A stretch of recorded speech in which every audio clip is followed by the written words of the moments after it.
Syukron Ustaz. Assalamualaikum warahmatullahi wabarakatuh.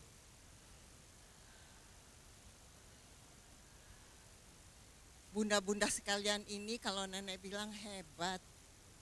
Karena udaranya mendukung untuk selimutan kembali. Masya Allah, ibu-ibu memilih, bunda-bunda memilih untuk hadir di majelis. Masya Allah. Barakallahu fikum, bunda-bunda sayang. Sebelum kita mulai, ayo maju dulu biar biar rapih.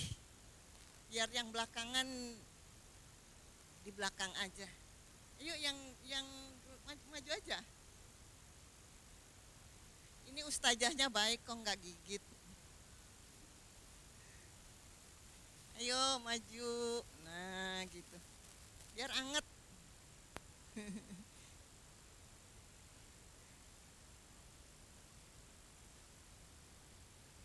Sudah semua?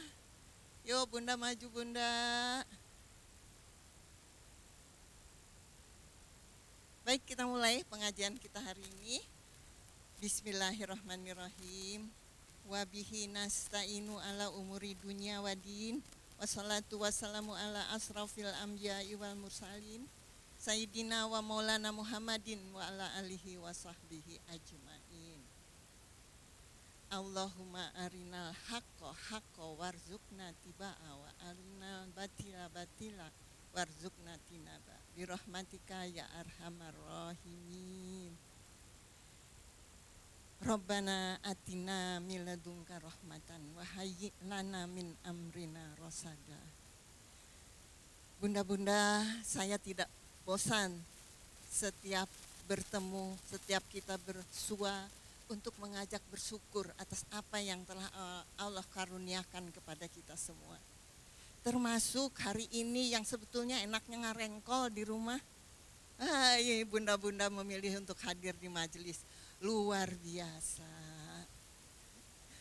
Salawat dan salam semoga Allah limpahkan kepada junjungan kita Nabi Muhammad Sallallahu Alaihi Wasallam beserta seluruh sahabat, keluarga dan umatnya. Mudah-mudahan kita termasuk di dalamnya. Amin ya robbal alamin. Tidak ada lain ya ibu ya. Tujuan kita adalah jannah. Betul ya bunda-bunda. Tidak ada lain, jannah.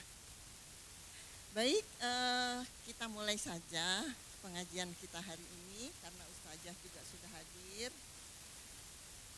Mangga ustazah. Tafadholi ustazah.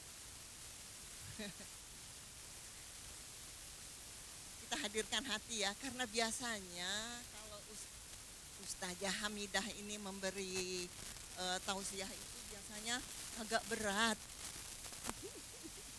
Agak berat, jadi kita harus betul-betul fokus. Nih, sekarang judulnya, menjadi ibu seperti yang Allah mau, kuat dan tangguh.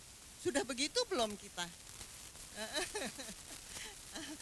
Amin, mudah-mudahan. Nah, ini akan dipush lagi, akan dipompa lagi oleh ustazah kita yang pandai ini. Saya selalu terobsesi dengan orang yang pandai, ustazah.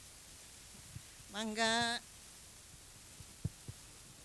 Tes 1A 1B. Enakan mana Bu? 1A.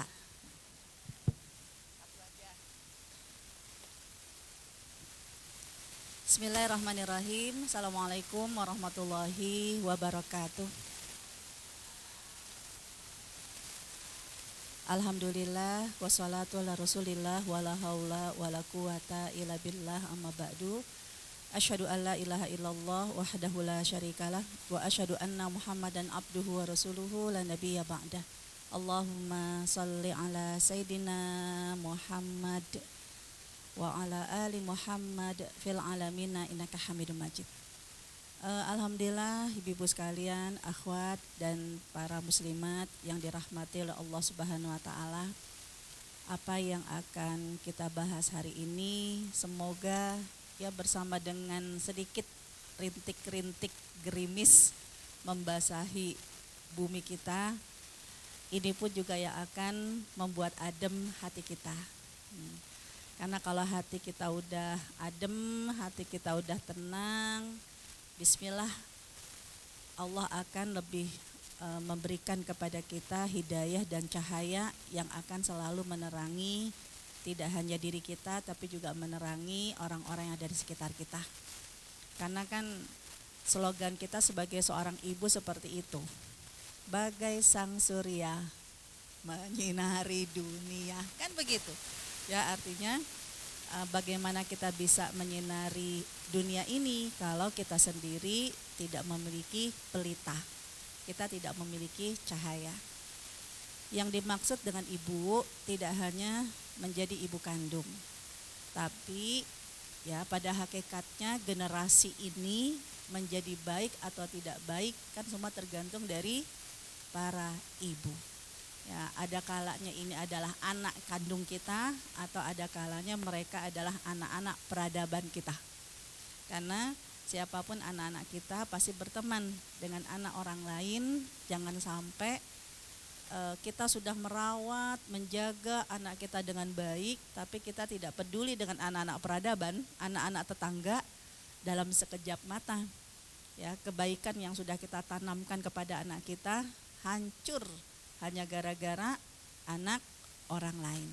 Karena kadang teman-teman itu akan mempengaruhi bagaimana ya kondisi anak kita.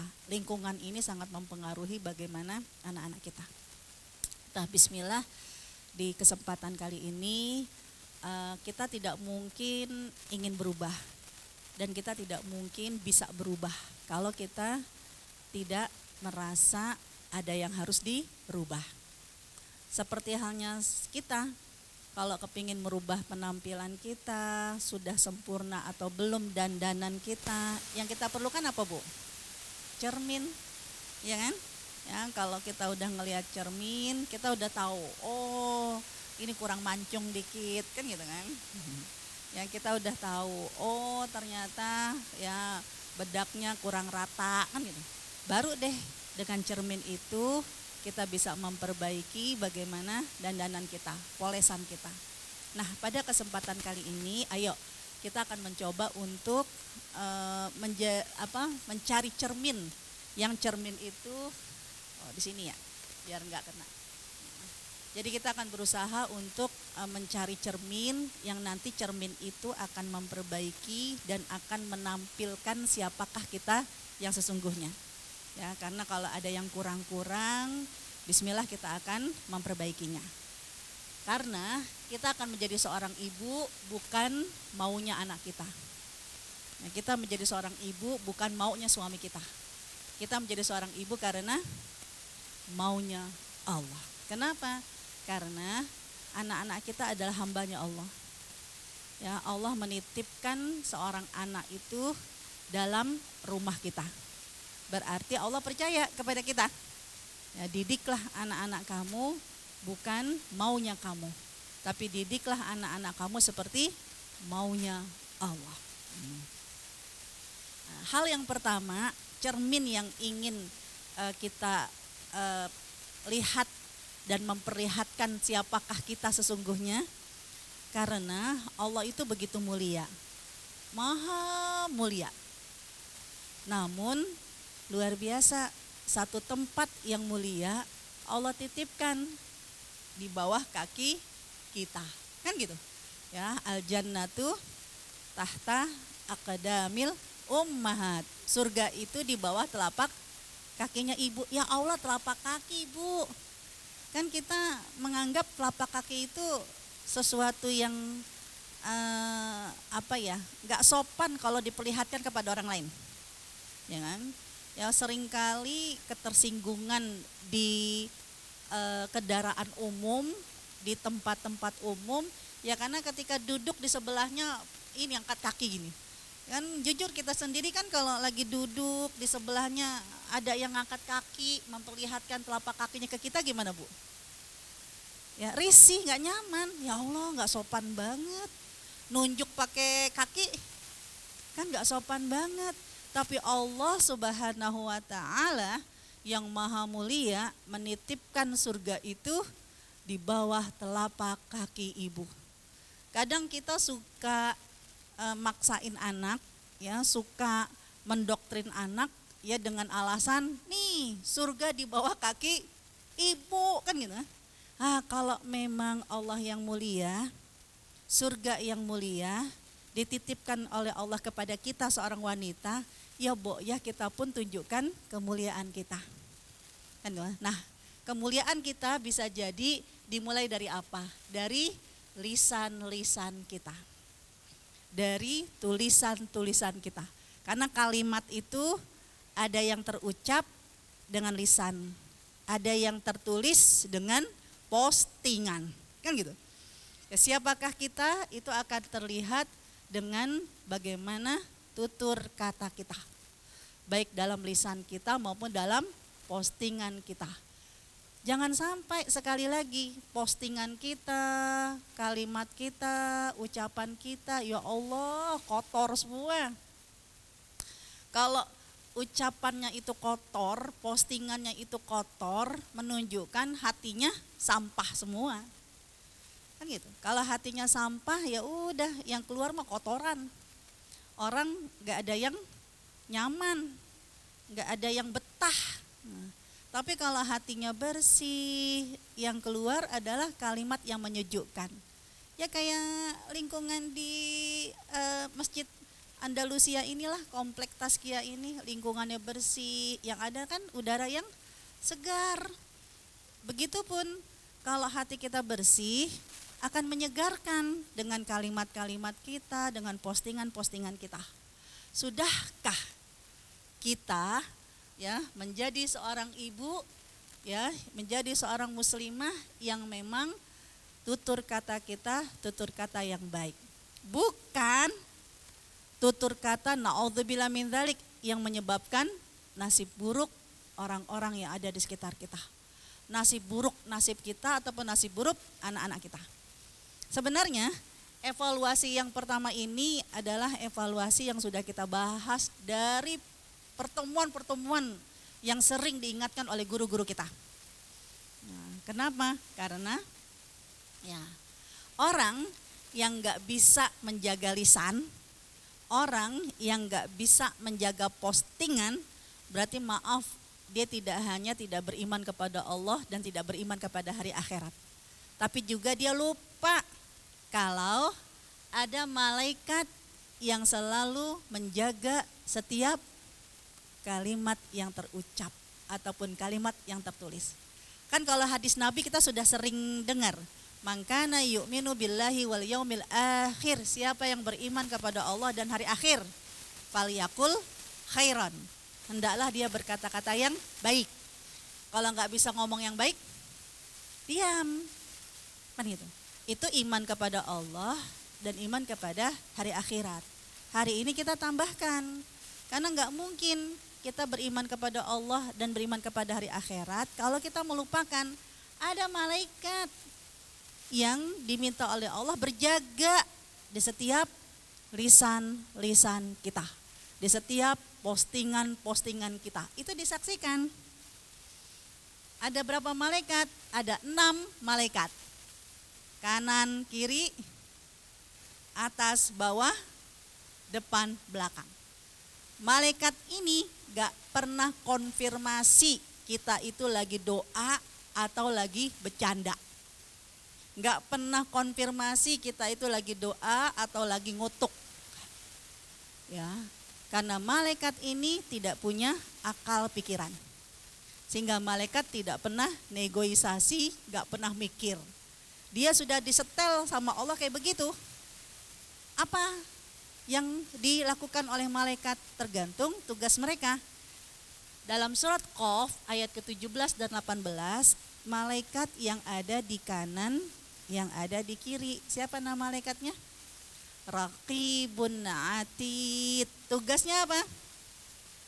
Ma yalfidhu illa ladaihi raqibun atid.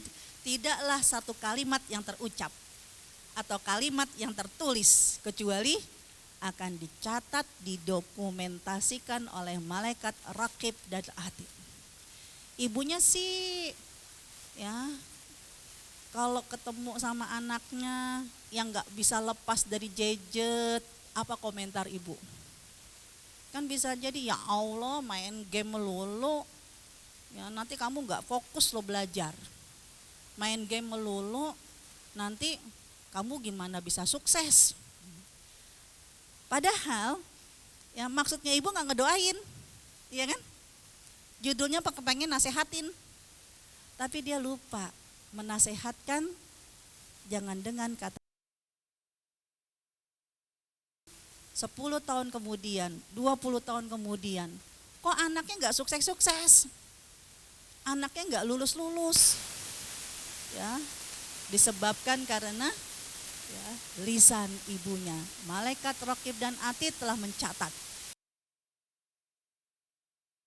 anaknya, wahai anakku, kamu sih main game melulu, makanya gimana kamu bisa sukses. Itu kalau yang laki-laki. Ada yang perempuan kan kita baru sadar, ya Allah, saya punya gadis, sampai sekarang kok belum ada jodohnya. Kenapa ya? Bukan karena Allah tidak akan memberikan jodoh, pasti semua orang berjodohan. Apalagi dia calon penghuni surga. Gak bisa surga itu masuk kalau jombloan atau jomblowati, kan gitu, harus bersama dengan pasangannya. Dia tidak mendapatkan pasangan, gak mendapatkan jodohan di dunia, yang mungkin karena doa ibunya. Walaupun ibunya gak niat berdoa, ibunya cuman asal ngomong aja. Ah, kamu sih sering banget berdiri di depan pintu ngalangin jalan, ntar jauh jodoh loh. Kan kadang ya sekedar asal ngomong, karena dari zaman dulu kayak begitu. Ya kalau memang berdiri di pintu menghalangi jalan, udah menghalangi jalan, nggak usah pakai ngomongin jauh jodoh. Ya. Anaknya kan bisa jadi, anak sekarang kepinginnya instan, kan gitu. Ya. Yang ada cuman makan, tidur, update status, makan, tidur, update status, kan gitu kan. Ibunya kan pengen banget dibantu lah, uplak di dapur, dibantu lah bersih-bersih rumah. Kan kadang kesel gitu, kamu sih ya jadi perempuan males banget, gimana nanti kamu punya jodoh, gimana nanti kamu punya rumah kalau kayak begini. Bisa berantakan terus rumah kamu, ya. Bisa-bisa kamu gak dapet jodoh, jorok sih. Padahal maksudnya sih dia kepingin hanya menasehati, padahal dia lupa. Anak ini bukan milik dia. Anak tidak berhak untuk mendapatkan umpatan ibunya. Karena anak milik Allah. Ya, kalau kita mau gambarkan anak itu adalah titipan, ya ibu menitipkan anak ke sekolah. Walau kayak apapun anak kita, itu kepala sekolah, guru, berani nggak ngomong kasar terhadap anak kita? Nggak berani. Ya kan, aduh kamu pinter banget. Ya, gurunya nggak berani. Ini anak udah dikasih tahu, tuh lalit banget ya. Ya kan, nggak berani bilang kamu tuh bodoh banget, nggak berani. Kenapa si ibu guru nggak berani ngomong gitu sama si anak? Iya, bukan ibunya, ya kan. Kita cuman bu guru. Ya, nanti bisa-bisa ya ibu gurunya diomelin sama ya orang tuanya. Enggak cuma diomelin sekarang, ujaran kebencian. Kan gitu kan? Ya karena ibu guru tahu bahwa anak ini titipan. Nah, kita juga demikian. Anak yang lahir dari rahim kita itu bukan milik kita. Anak itu milik Allah. Anak yang dihadirkan di rumah kita bukan milik kita, tapi itu milik Allah. Berarti dia tidak punya hak untuk disakiti oleh kita. Karena dia adalah ya titipan Allah. Allah yang memilikinya, Allah yang punya. Jadi jangan sampai mengucapkan kata-kata yang bisa mengakibatkan nasib buruk. Kemudian malaikat apa lagi yang sudah pernah kita bahas, tapi kita ulangi kembali karena sekali lagi mumpung tahun baru, mumpung masih momen tahun baru, kan kita kepingin punya semangat yang baru. Harus memiliki resolusi diri. Jangan sampai tahun demi tahun ya dilalui jadi ibu ya begini aja. Ya makin tua ya tanpa melihat ada peningkatan prestasi. Padahal kalau kita sadar kita makin berumur, ya kemarin mungkin baru 25, sekarang 26, kemarin 36, sekarang 37, kemarin 46, sekarang 47, kemarin 66, sekarang 67. Ya padahal secara sunatul alam yang namanya benda kalau makin tua itu makin perlu dirawat. Ya enggak, Bu? Ya, makin mahal perawatannya. Dan memang harus makin dirawat. Ya, kita punya kendaraan, ya, ketika umurnya makin tua kan perawatannya makin mahal. Ya, karena makin butuh perawatan. Nah, kita juga demikian. Semakin umur kita bertambah, berarti harus semakin perawatan. Tidak hanya perawatan fisik, tapi juga perawatan ya kualitas diri kita. Ingat, semakin tua semakin ingat sama malaikat yang ada di atas dan malaikat yang ada di bawah. Allah memang tidak menyebutkan malaikat Mikail. Allah cuma menyuruh kita wafis sama. Ayo lihat di langit. Di langit itu enggak cuma ada bulan, enggak cuma ada bintang. Di langit ada apa? Rizkukum. Ada sebab rezeki yang nanti akan diturunkan. Wa ma tu'adun, ada sebab janji yang akan ditunaikan. Ya, berarti ada malaikat yang bertugas menurunkan rezeki. Malaikat yang tugas mengatur rezeki. Malaikat siapa, Bu? Mikail. Makanya orang-orang barat kan seneng banget namain anaknya Michael. Cuman orang Indonesia enggak ada yang Mikail. Karena orang Indonesia kalau udah Mikail ya kan, pokoknya ada il-ilnya, kebayangnya ya Israel, ya kan. Kan begitu kan. Ya Israel, Israfil kan gitu kan. Ya, makanya orang-orang barat itu menerjemahkan Mikail dengan Michael. Malaikat Mikail. Malaikat Mikail akan menurunkan rezeki, malaikat Mikail akan menunaikan janji. Ternyata programnya semua sudah ditetapkan oleh Allah. Seperti apa? Ayat ke-23. Wa ma innahu lahaqqun. Janji ini pasti akan ditunaikan. Rezeki ini pasti akan ditunaikan. Mislama annakum tantikun. Persis seperti apa yang kalian ucapkan. Ibu sih bilang sama anaknya, aduh main sepeda jangan kenceng-kenceng, ntar jatuh. Jatuh. Nah gitu kan. Ya Allah gitu kan, ini malaikat bagaimana sih, kan bukan doa, kenapa diaminin? Karena bukan malaikat yang tugasnya mengaminkan doa. Malaikat Raqib dan Atid hanya nyatet. Ibu ini mengatakan kepada anaknya, ya naik sepeda jangan kenceng-kenceng, nanti jatuh. Malaikat Mikail akan menurunkan rezeki, anaknya main sepeda kenceng-kenceng dan kata ibunya jatuh. Akhirnya jatuh beneran. Bunda sih doain, enggak doain, ini malaikat aja nih enggak ngerti, orang bukan doa, malaikat yang dimarahin. Padahal malaikat Mikail tidak pernah mengkonfirmasi ini doa atau tidak doa. Jadi kalau mau mengingatkan sesuatu yang bahaya kepada anak kita, jangan dengan kata-kata negatif. Cukup dengan warning. Ya, Mas, Adek, Kakak, jangan naik sepeda kencang-kencang. Bahaya. Kalau pada saat dia sedang menjalaninya. Tapi kalau dalam edukasi, faktor resiko, ya berhati-hati akan selamat. Tapi kalau lagi dia main sepeda jangan ya nanti nangis, ya udah. Jatuh, nyungsep, nangis. Ya, karena doa ibunya, ya Allah, kok sebegitu sudah diletakkan oleh Allah di bawah telapak kaki ibu. Jika seorang wanita yang merasa Allah meninggikan dan menghormati serta memuliakan, maka akan ditunjukkan juga dengan lisan yang mulia. Karena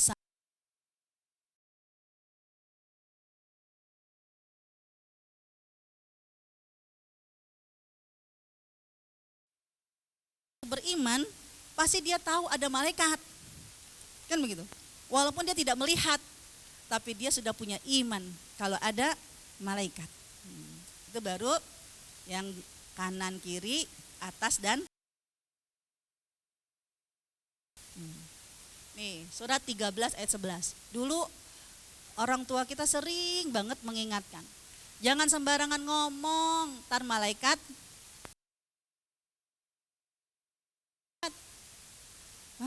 jangan dijadikan candaan. Malaikat, nama malaikatnya malaikat muaqibat. Yang datang silih berganti, yang akan menjadikan sebab dan akibat. Nah, ini dulu orang tua kita. Guru-guru kita juga sering mengutip ayat ini. Sebenarnya ayat ini enggak asing di telinga ibu-ibu. Hanya seringkali cuma dibaca potongan akhir. Potongan awalnya enggak dibaca. Potongan akhirnya apa? Innallaha la yughayyiru ma biqaumin hatta yughayyiru ma bi anfusihim. Allah enggak akan merubah nasib satu kaum sampai kaum itu merubah nasibnya sendiri. Sering dengar kan? Nah, apa yang menyebabkan nasib itu berubah? Malaikat ini yang memang diminta oleh Allah untuk menunggu kapan setiap kalimat yang terucap, kalimat yang tertulis itulah merubah takdir. Makanya jangan sembarangan. Dia tidak menunggu ya pagi, siang, sore, malam. Dia hanya menunggu kapan sinyal dari Allah. Semua kata-kata terangkat menjadi merubah takdir. Sehingga seorang ibu belajarlah seperti ibunya Imam As-Sudaisi.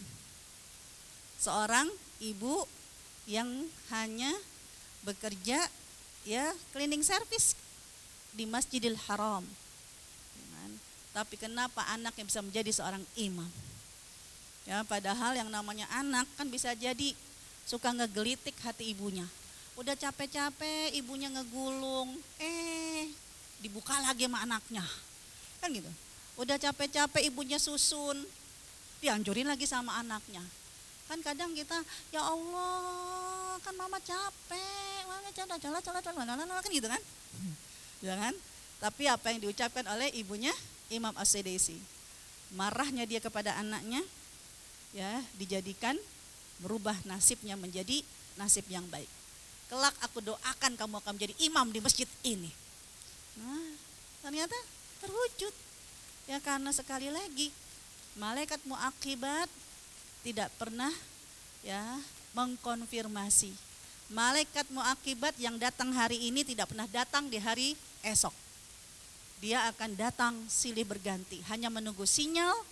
Allah akan memberikan kesempatan merubah takdir dengan doanya. Padahal malaikat ini tidak bermaksud menunggu doa, tapi setiap sinyal terbuka maka malaikat akan menganggap itulah doa. Mereka wanita yang percaya kepada Allah, percaya kepada malaikat, maka dia akan berhati-hati terhadap lisannya. Sudahkah kita memiliki karakter ibu yang seperti ini?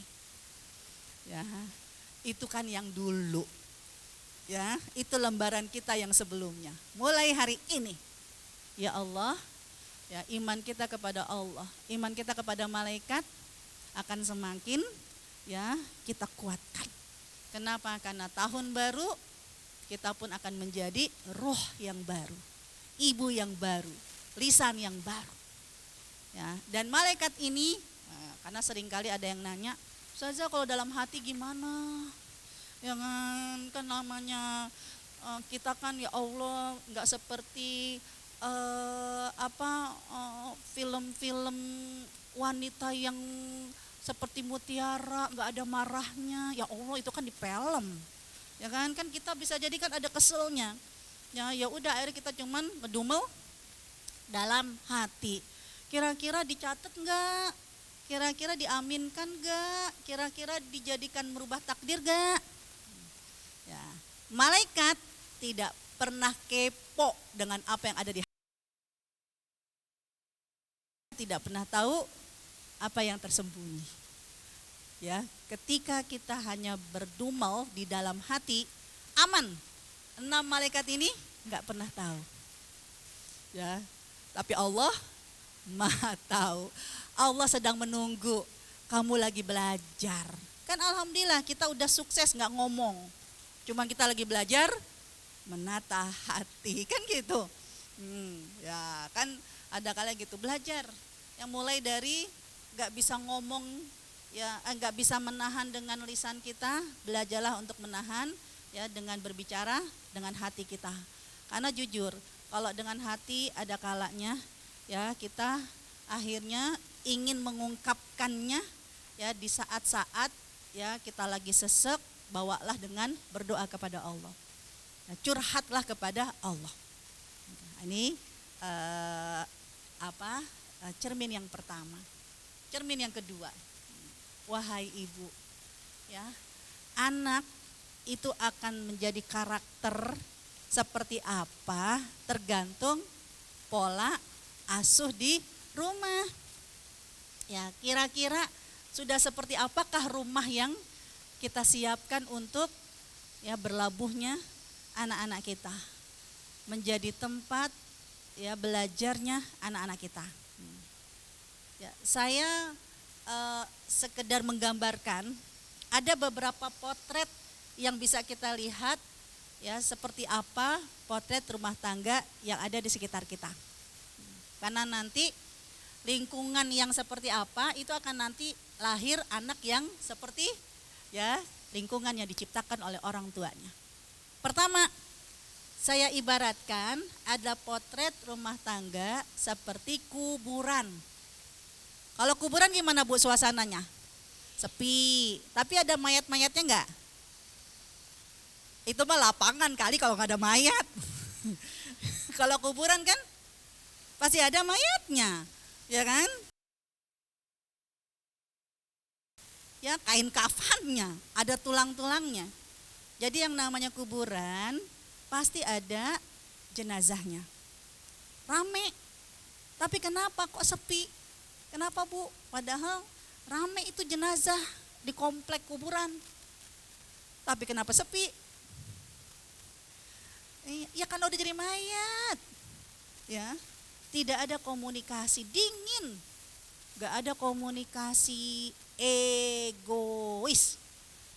Ya, karena kalau seseorang sudah menjadi mayat, ya tidak lagi punya roh yang menghangatkan, yang ada dia akan terbujur kaku, dingin, dan tidak ada saling tegur sapa. Ya, tidak ada saling curhat, tidak ada saling memberikan kehangatan. Itu kuburan. Tapi kan rumah kita bukan kuburan. Suami kita bukan mayat. Anak kita bukan jenazah. Kenapa rumah kita dingin banget kayak kuburan? Gak ada komunikasi, gak ada tegur sapa, gak ada saling curhat. Kemana roh-rohnya orang-orang yang ada di rumah kita? Karena yang namanya manusia yang masih memiliki roh, ya, yang paling disukai oleh Rasulullah adalah ifsaus salam. Ya paling gak saling ucapkan salam, saling tegur sapa. Ya, dulu sebelum anak kita kena virus jejet, ya kan? Wah, ibunya kalau pulang dari ngaji, pulang dari belanja, wah, baru assalamualaikum, langsung, mama pulang gitu kan? Ya, yang dilihat apanya Bu? Tentengannya, enggak anaknya, enggak bapaknya, kan gitu kan? Ya, yang ditanya bapak mah, kan gitu kan? Ya, itu dulu. Tapi sekarang jangan sampai gadget itu merenggut kehangatan rumah kita. Sehingga ketika kita pulang, ini anak ada di rumah. Tapi begitu kita assalamualaikum, ya Allah gak ada yang jawab. Kenapa? Karena sibuk dengan gadgetnya masing-masing. Jangan sampai handphone ini adalah teknologi buatan manusia. Jangan sampai teknologi buatan manusia membuat manusia jadi kehilangan kemanusiaannya. Gak ada komunikasi. Ya, bersahabat dengan anak-anak kita ketika mereka menggunakan gadget. Jangan sampai nanti ya yang ada dengan gadget gak hanya menjadikan rumah kita seperti kuburan. Karena anak yang dididik seperti lingkungan seperti kuburan, maka nanti begitu dia keluar persis dia juga seperti mayat-mayat yang berjalan. Dingin, egois, gak ada peduli, gak ada sopan santun, lewat-lewat aja. Mana tutur kata sopan santunnya? Ya, ajarkan kepada anak kita ketika kamu keluar rumah, kamu akan bertemu dengan tetangga. Kamu sapa para tetangga. Tetangga kamu itu bukan mayat. Tetangga kamu itu bukan gedebong pisang yang kamu lewat aja. Ya, dia pakai naik motor, rapet. Ya, ya Allah, anak yang seperti ini adalah anak yang dididik oleh orang tuanya, ya, karena rumahnya seperti kuburan. Gak ada komunikasi, gak ada tegur sapa, gak ada kehangatan. Pantes anak-anak ini menjadi anak-anak yang egois. Ya, la yarham mal la yarham la yurham. Dia tidak mendapatkan kasih sayang, makanya dia tidak bisa menyayangi. Dia tidak mendapatkan kehangatan, makanya dia tidak bisa memberikan kehangatan. Kan jalan-jalan aja. Mana dulu lagu yang sering ditanamkan waktu ya kita semua masih kecil. Hormati gurumu, sayangi teman. Nah, itulah tandanya kau murid budiman. Kan gitu. Ya mana?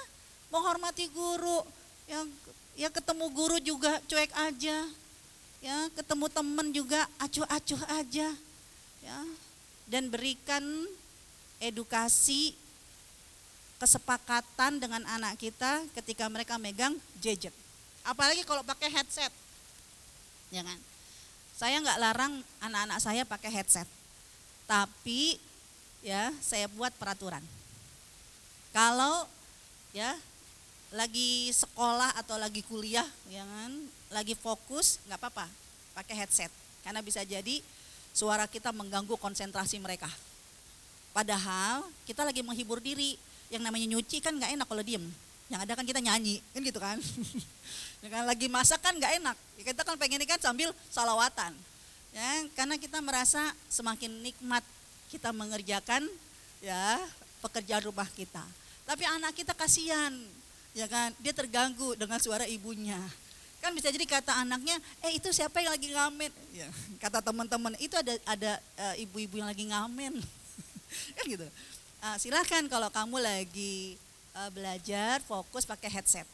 Tapi kalau bukan belajar, walaupun kamu mendengarkan tilawah, headset itu hanya boleh dipakai sebelah saja. Entah yang kanan atau yang kiri, sebelahnya lepas. Kenapa? Karena jangan sampai gara-gara headset kamu tidak hanya kehilangan kemanusiaan. Kamu juga jadi gak sensitif, ya. Ada orang di sekitar kamu gak sensitif. Bahkan lebih ngeri lagi, ada kereta depan kamu juga gak sensitif. Ya, beberapa kasus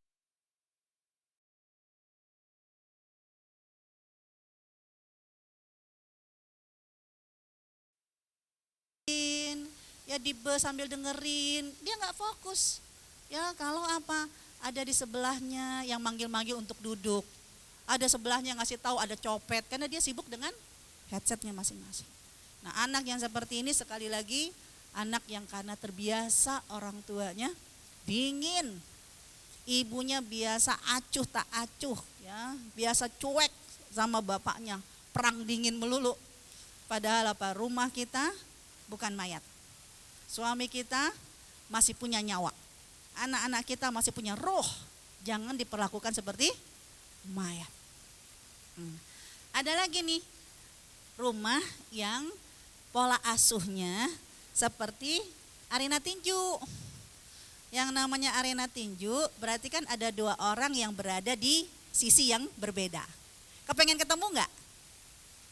Pengen ketemu enggak? Ya Allah, ibu kagak jadi tinju itu mah.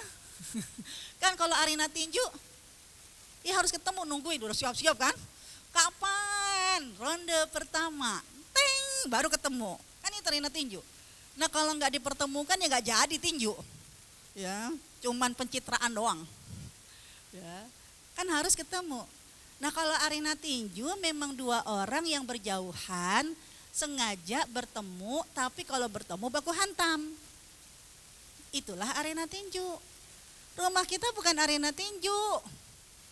Ya, rumah kita bukan kompetisi untuk menjadikan orang babak belur. Siapa yang duluan KO? Enggak.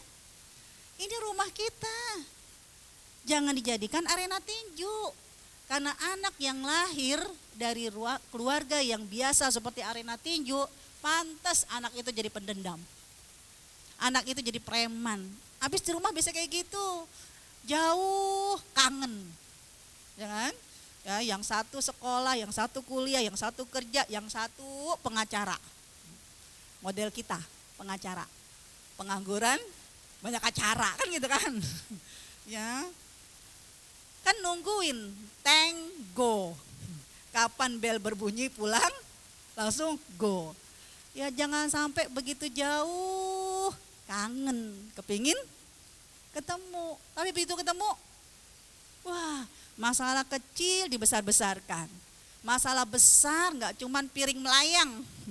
Sekarang nyawa pun melayang. Nah itu arena tinju. Nah rumah kita jangan dididik seperti itu, maka nanti anak itu jadi preman. Segala sesuatu diselesaikan dengan preman, dengan kekerasan. Karena bapak dan ibunya biasa kayak begitu. Kalau enggak kekerasan murut, ya ujaran kebencian. Kalau enggak, ya KDRT, kejahatan dalam rumah tangga. Ini kan bahaya. Ya, apalagi di Indonesia ibu, kalau udah terjerat pidana, seumur hidup jadi narapidana. Susah, ya kayak aduh anak-anak kita yang di pesantren, kan orang hukum itu nggak melihat siapa dan apa yang menjadi provokator. Pokoknya pada saat itu siapa yang ada bukti menjadi pelaku dan menjadi korban. Ya hukum mana melihat habis sih mulanya dia begini, mulanya dia begitu, enggak. Pokoknya siapa yang tertangkap diadukan. Nah kalau anak-anak itu sudah tertangkap menjadi narapidana walaupun umur 14 tahun itu dihukum setengah dari hukum orang dewasa. Ya kayak membunuh itu 15 tahun orang dewasa, anak-anak 7,5 tahun. Tapi kalau udah lewat dari penjara bukan berarti bebas, dia bisa kembali beradaptasi di masyarakat tanpa beban, selamanya jadi narapidana. Sekolah susah, kuliah susah. Ya karena nempel sampai mati pun menjadi narapidana. Ya jangan sampai ya Allah anak kita dididik di lingkungan yang memang orang tuanya seperti preman. Ya, ibunya sering mengucapkan ujaran kebencian. Ya kan? Bapaknya sering melakukan KDRT. Ya, bahaya. Ada yang ketiga. Rumah tangga saya ibaratkan seperti aktivitas pasar. Kalau pasar gimana Bu? Ibu mau kalau ke pasar sepi? Malah takut ya. Ke pasar yuk, baru buka sepi banget. Kita takut ya kan? Ya, yang namanya laksana aktivitas pasar bukan rame atau sepinya. Tapi aktivitasnya pelayanan kepada pembeli ya dan dari penjual. Coba kalau ada nih toko, penjual kedatangan pembeli, namun pembelinya nggak bawa uang. Bang saya nggak bawa uang, tapi itu barang abang bagus banget, boleh nggak saya pinjem sebentar bang, cuman buat update status. Kira-kira gimana? Nggak dibawa bang, nggak dicuri, cuman kepengin dicoba buat update status, kira-kira gimana? Kalau kagak bawa duit, nggak usah pegang-pegang. Kalau nggak punya uang, nggak usah ke pasar. Ya itu pasar, karena memang wani piro. Rumah kita kan bukan pasar. Ya, bagaimana ada pelayanan dengan saling mencintai, bukan pelayanan siapa yang maling memberikan keuntungan. Ya, abang punya uang, abang disayang, abang gak punya uang, nah itu mah pasar. Rumah kita bukan pasar. Apalagi kadang anak-anak ya ada aja alasannya. Ketika disuruh ibunya bantuin. Saya mohon izin.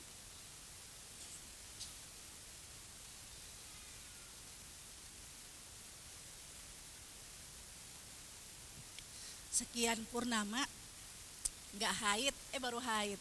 Saya pikir waduh udah menopause apa ya, alhamdulillah haid juga datang.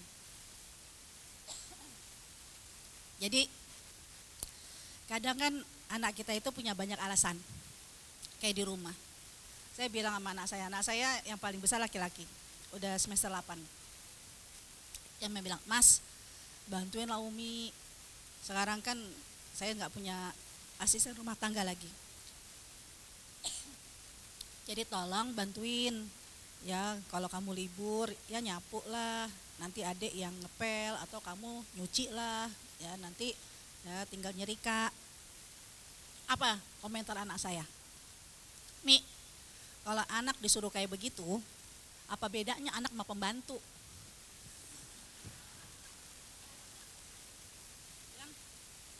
Loh, ya beda lah. Kalau pembantu itu digaji karena mereka memang profesional, profesi. Tapi kalau anak sama orang tua itu saling membantu. Kamu membantu Umi, maka nanti Umi juga bisa membantu kamu, saling membantu. Kenapa? Karena ini rumah kita. Kalau berantakan, yang gak enak juga kita. Kalau bersih, yang enak juga kita. Jadi saling membantu. Kalau kamu saling membantu, maka nanti Allah akan bantu, kan gitu kan? Ya ini ibaratnya prinsip untuk ta'awun, manusia itu harus saling membantu. Ya alhamdulillah, akhirnya anak saya yang laki-laki itu enggak alergi kalau disuruh nyuci baju, ya kan? Ya karena saling membantu. Ya karena kita pun juga menunjukkan bahwa kita bukan berjasa kepada kamu, ya tapi Umi itu juga membantu kamu agar kamu bisa jadi orang yang sukses, membantu kamu menjadi orang yang ya bisa mandiri. Kita saling membantu. Ya dari sejak kamu baik juga. Jadi jangan bilang ya gimana sih yang anak durhaka nggak inget ya kalau ibunya tuh ngurusin kamu. Saya nggak ngomong begitu. Ya karena dulu kan kamu masih bayi, kamu nggak bisa berjalan. Yang Umi cuma bantu kamu biar kamu bisa berjalan. Kamu belum bisa makan, makanya Umi bantu kamu biar bisa makan. Jadi kita saling membantu. Nah, ini yang alhamdulillah ya anak laki-laki saya ya karena lagi libur ya dia masih punya tenaga untuk nyuci baju. Nah, tapi kalau anak yang terbiasa dengan lingkungan seperti aktivitas pasar, ya Allah ngeri. Bahkan naudzubillah min dzalik, ya bagaimana negeri ini diatur kan tergantung dengan undang-undang. Ya tanggal 14 Februari jangan sampai pemilu itu anak-anak prinsipnya apa? Ya, wani piro. Dia akan memilih siapa yang berani bayar. Ya karena itu anak saya itu cerita. Jadi anak saya yang laki-laki dan perempuan ini tahun ini baru pertama kali memilih. Dia bilang gitu, "Ya Allah Mi, ya kan itu banyak, ya kan memang kita kan semua butuh duit ya Mi ya. Itu banyak yang menawarkan ya untuk pilih ini, ya tidak dengan kelasnya ibu-ibu sembako. Ya kan? Sekarang mah apa tepung-tepung itu bisa merusak aura kita. Ya maka mereka mengurangi ya tepung. Kalau kita kan demen banget, ya kan dapat tepung, dapat minyak, ya kan? Ya, nah anak-anak itu sekarang ya dengan wani piro. Ya kan, nah, anak yang terbiasa di rumah dengan pola bapak ibunya memberikan pelayanan tergantung wani piro. Ya kalau aku nyuci upahnya apa? Kalau aku bantuin mama upahnya apa? Kalau biasa kayak begitu, ya maka anak pun nanti dalam hidup bersosialnya, hidup berpolitiknya pun juga tergantung wani piro. Ya bahaya. Ya sudah dari kecil udah siap dibeli. Ya dia tidak punya pola berpikir. Karena aman atau tidak amannya rumah kita tergantung bagaimana negara ini melindungi anak-anak kita. Karena kan negara ini semua pakai undang-undang. Ya kayak contoh yang jangan sampai salah pilih dengan anggota dewan politik, partai politik yang akhirnya mensahkan undang-undang pernikahan sejenis. Ini kan yang belum ya kalau di Singapura udah deal, udah sah. Di Indonesia kan enggak. Ya kan hati-hati. Karena undang-undang ini itu akan menjadi senjata. Senjata yang bisa melindungi anak-anak kita atau senjata yang bisa membunuh anak-anak kita. Kalau sampai nanti kita salah pilih partai-partai yang pro dengan pernikahan sejenis, ya Allah Ibu, ya anak-anak kita yang cakep-cakep, ya yang manis-manis, perempuan, ngeri totonya apa dilamarnya sama gadis juga. Ya kan? Anak-anak kita yang wah gentle, perkasa, didemennya sama yang perkasa juga. Gak bisa kita melarang. Ya kan? Kalau udah jadi undang-undang, ibunya gak boleh melarang. Ya karena dianggap pelanggaran hak asasi. Nah selama ini belum terjadi, ya agar ya anak-anak kita ini pola asuhnya semua tergantung dari ya orang tuanya. Memilih nanti tanggal 14 Februari jangan golput. Ya, kenapa? Karena 5 tahun kemudian ya bagaimana nanti anak-anak kita dilindungi ya oleh undang-undang yang baik tergantung pilihan besok tanggal 14 Februari. Kan nggak boleh kampanye, cuman boleh kan untuk memotivasi ya tanggal 14 Februari jangan golput. Pilih benar-benar yang mencintai dan dicintai ya oleh Allah. Kenapa? Jangan lihat yang paling banyak manfaatnya. Karena pasti semua orang punya kekurangan. Ya, jujur mau A, B, C, D, E, F, G semua manusia. Gak ada yang kayak Nabi. Semua pasti punya banyak kekurangannya. Tapi yang kita lihat bukan mana yang paling bermanfaat. Tapi yang kita lihat yang paling sedikit mudorotnya. Ya, yang paling sedikit mudorotnya. Nah, yang diinginkan oleh Allah adalah ayo rumah itu kita didik menjadi lingkungan sekolah. Berarti kalau sekolah Ibu, ya, kalau sekolah berarti aktivitas apa?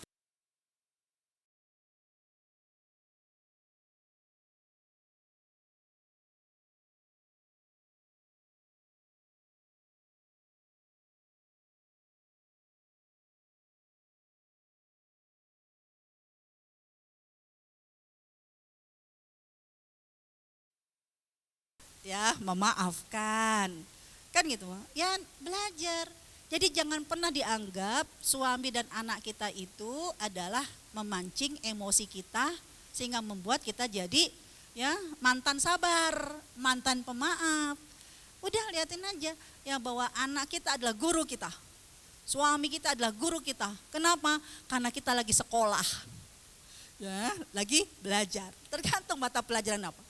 Ada seorang ibu yang bilang sama saya, Ustazah, suami saya tuh zolim sama saya, suami saya tuh bla bla bla bla bla bla bla bla gitu deh. Stop, dia bilang gitu. Kalau ibu tidak pernah belajar ya dengan suami,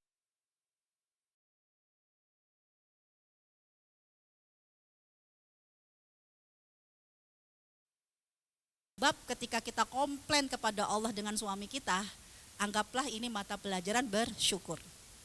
Ya, bersyukur ya dengan suami.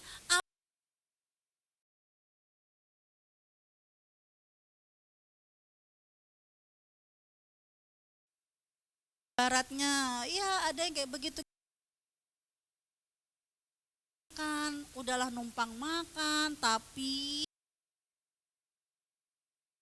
disyukuri. Ibu kalau tidak bisa bersyukur dengan yang kecil, bagaimana bisa bersyukur dengan yang besar? Ya, kenapa kita tidak berpikir suami kita itu berjasa banget loh kepada kita. Tanpa suami gak mungkin kita bisa memiliki anak. Kenapa? Karena kita bukan pezina. Kan gitu kan? Suami yang punya jasa besar membuat kita jadi seorang ibu. Tanpa suami emang kita bisa melahirkan? Ya tanpa suami emang kita punya amal jariah dari anak-anak kita? Kan enggak. Tanpa suami kita gak punya ibu mertua. Sedangkan apa? Ibu itu di bawahnya adalah surga.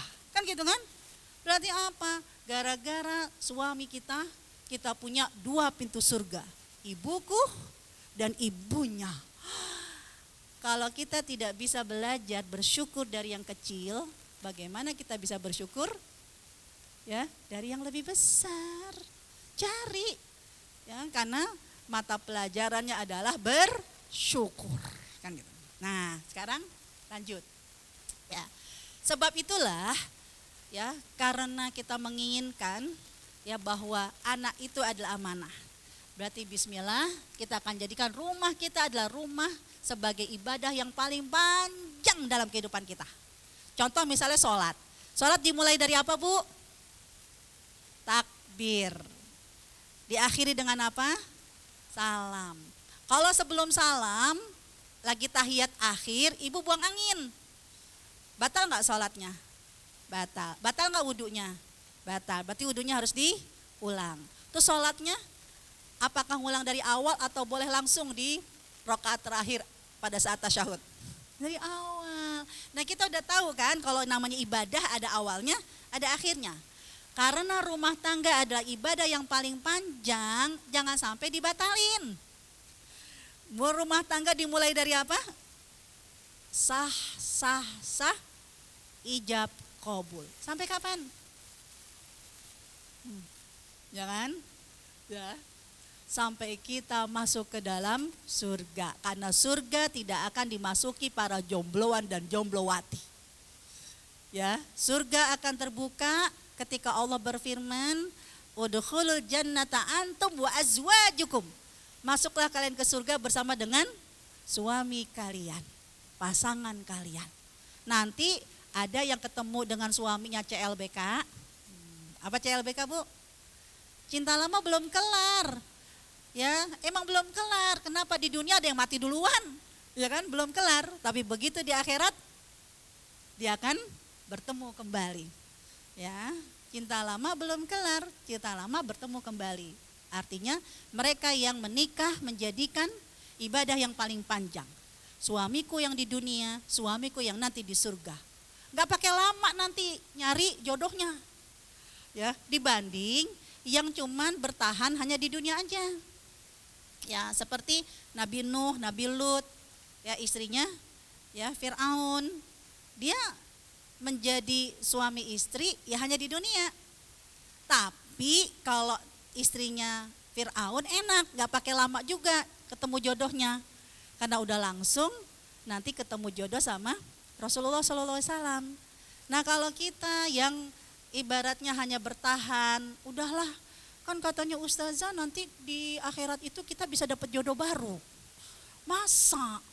Ya di dunia kita sabar sama yang sekarang, nanti di surga kita sabar lagi. Jangan biarin suami yang sekarang kita ngumpulin pahala dari pahala sabar. Tapi nanti kalau di surga saya nggak mau lagi ustazah sama sama bapak yang ini, sama suami yang ini. Boleh nggak? Ya boleh-boleh aja. Tapi pengen yang baru, ya kayak istrinya Fir'aun kan dapat yang baru. Kalau istrinya Fir'aun enak, udah langsung ketemu jodoh karena dijodohkan sama Rasul.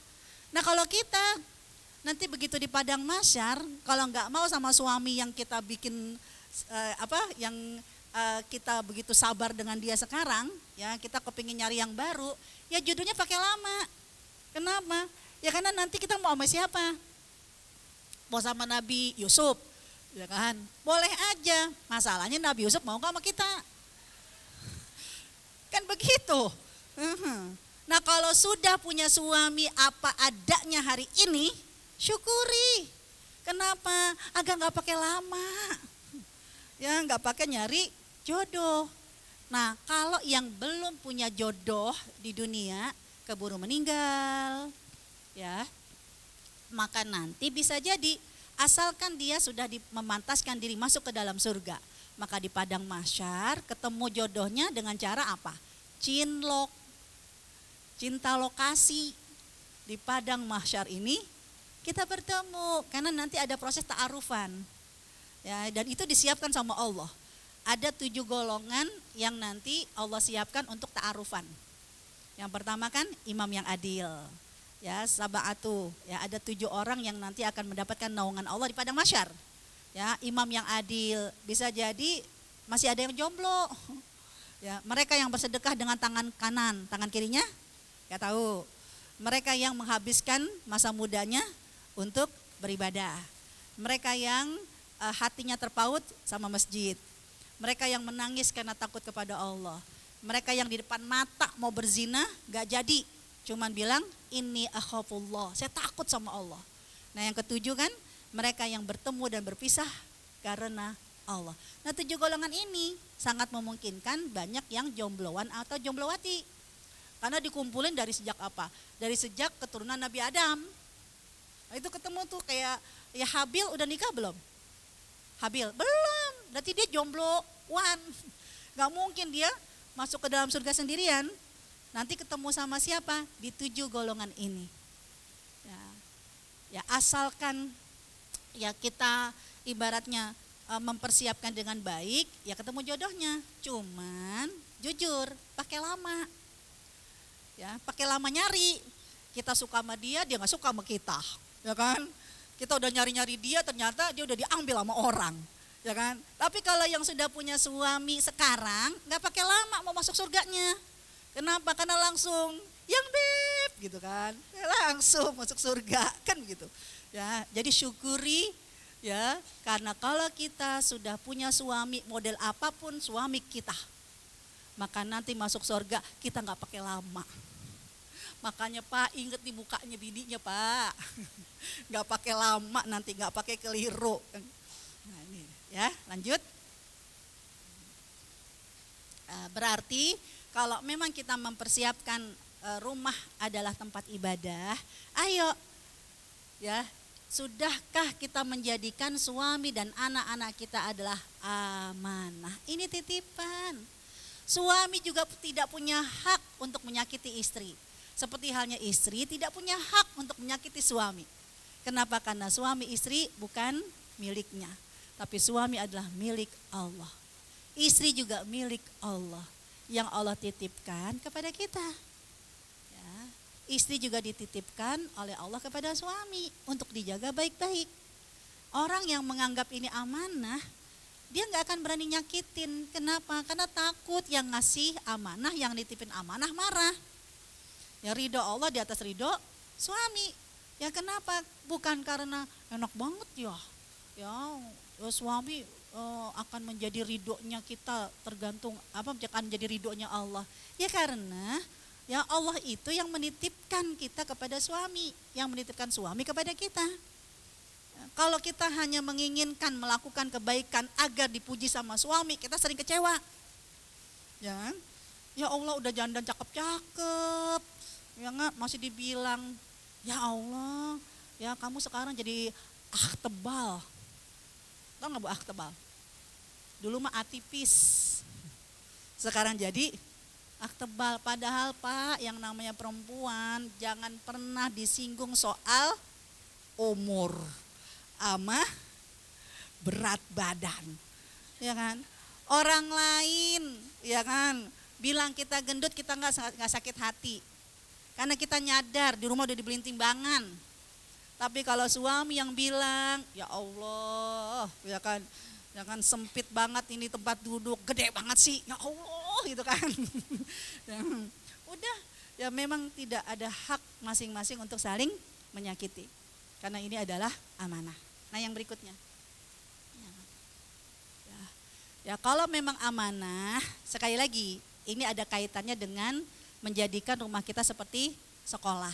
Ya udah, apapun kondisi suami dan anak-anak itu adalah cara Allah agar kita belajar dan bisa menjadi sukses. Sukses menjadi ibu yang penyabar. Sukses menjadi istri yang penyabar. Sukses menjadi ibu yang pemaaf. Sukses menjadi istri yang pemaaf. Jaga kesuksesan itu, pertahankan prestasi itu. Jangan sampai jadi mantan. Dulu kayaknya mama sabar banget dulu. Sekarang jadi mantan penyabar. Ya Allah, berarti ya kan sudah tidak lagi berprestasi.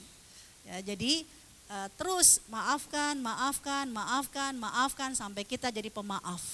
Jangan pernah jadi mantan pemaaf. Ya, karena memaafkan bukan menguntungkan pelaku, tapi memaafkan berarti mendatangkan ridhonya Allah. Karena Allah Maha Pemaaf. Nah, sekarang sudah tadi bicara masalah perilaku kita dengan suami dan anak. Sekarang jangan ngaku kita udah jadi ibu yang penyabar. Jangan ngaku kita sudah menjadi ibu yang tegar. Tunjukkan dulu siapakah kita pada saat kita ditimpa ujian. Ya, kalau kita sudah terlihat prestasinya pada saat ditimpa ujian, berarti kita udah lulus. Lihat, pertama dalam surat Al-Ankabut ayat 2 dan ayat 3. Apakah ketika kita menghadapi ujian, kita adalah orang yang benar-benar jujur imannya atau pecundang, pembohong? Ya, saya seringkali kalau anak-anak gadis, anak-anak muda yang sekedar sharing mau cari jodoh, mau ta'arufan, saya bilang, jangan kamu lihat calon suami atau calon wanita, calon istri, baik atau tidak baiknya ketika dia lagi di masjid.